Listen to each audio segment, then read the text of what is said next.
Christmas at Calvary. The names of Jesus. Teacher, Rabbi. Jesus turned and saw them following and said to them, "What are you seeking?"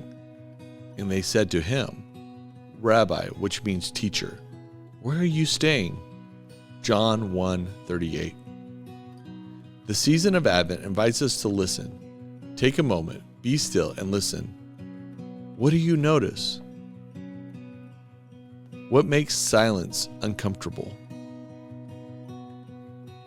In the quiet waiting for Christ's coming, the title the first disciples used for Jesus was Rabbi, meaning teacher, which rings with gentle authority.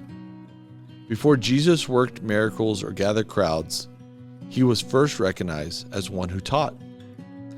This was a familiar title for people like Jesus in that day. In the ancient Jewish world, a rabbi was more than a lecturer.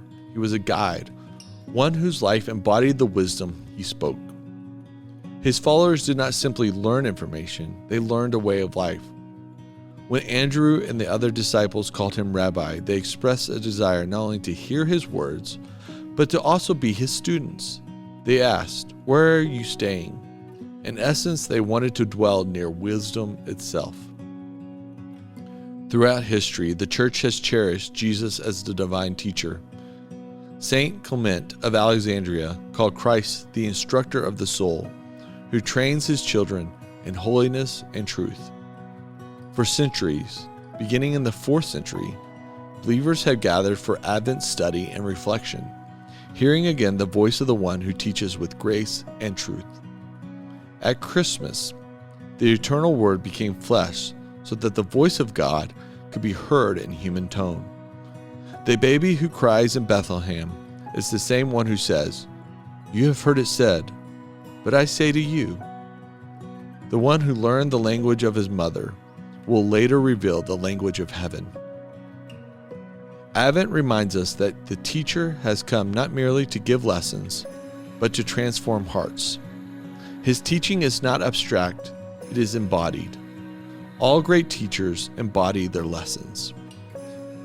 He teaches us humility in his birth, compassion in his ministry, and obedience in his death. Every word he speaks carries the authority of divine love. Do you call him teacher or rabbi? When you call him rabbi, you are not just calling him a name, a role. You are confessing a relationship. He is the teacher who invites us to sit at his feet and learn the way of his kingdom. A kingdom full of mercy, justice, and peace. In a world filled with noise and confusion, his voice still carries and calls us through Scripture. Come and see. At Christmas at Calvary, we hope you extend that invitation to others as well.